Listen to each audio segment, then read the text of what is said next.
श्री रामचंद्र जी की छवि देखकर कोई एक दूसरी सखी से कहने लगी, यह वर जानकी के योग्य है। हे सखी, यदि कोई राजा इन्हें देख ले तो प्रतिज्ञा हटाकर हठपूर्वक इन्हीं से विवाह कर देगा। किसी ने कहा, राजा ने इन्हें पहचान लिया है और मुनि की सहित इनका आदरपूर्वक सम्मान किया है, परंतु हे सखी, राजा अपना वादा नहीं हटाते। वह होनहार से वशीभूत होकर हठपूर्वक अविवेक का ही आश्रय लिए होंगे।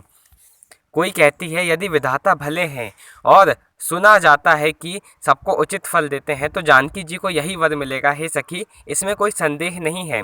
जो देवयोग से ऐसा संयोग बन जाए तो हम लोग कृतार्थ हो जाएंगे। हे सखी, मेरे लिए तो इतनी अधिक आतुरता हो रही है कि इसी नाते अभी मैं यहाँ आवेंगी, नहीं तो विवाह ना हुआ तो। हे सखी सुनो, हमको इनके दर्शन दुर्लभ है। यह संयोग तभी हो सकता है जब हमारे पूर्व जन्मों के बहुत पुण्य हो।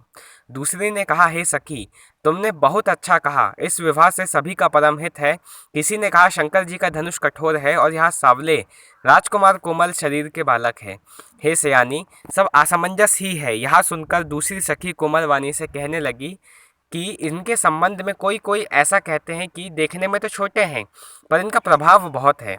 जिनके चरण कमलों की धूलि का स्पर्श पाकर अहिल्या तर गई, जिसने बहुत भारी पाप किया था और वे शिवजी का धनुष बिना खत्म करे रहेंगे, इस विश्वास को भूलकर भी नहीं जाने देना चाहिए।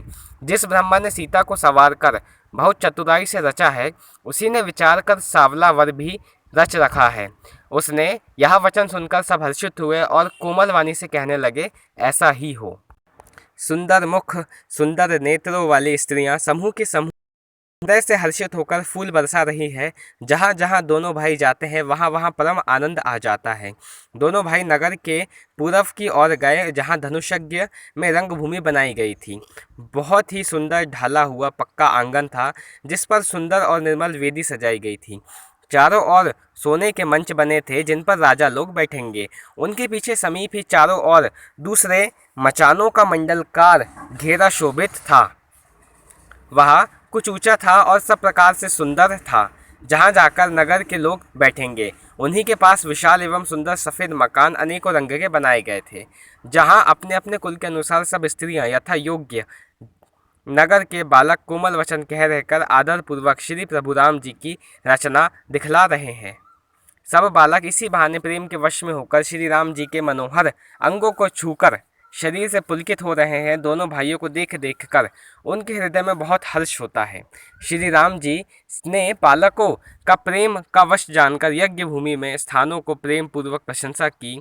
इससे बालकों का उत्साह, आनंद और प्रेम ज़्यादा हो गया। वे सब अपनी अपनी रुचि के अनुसार उन्हें बुला लेते हैं और प्रत्येक के बुलाने पर दोनों भाई प्रेम सहित उनके पास चले जाते हैं।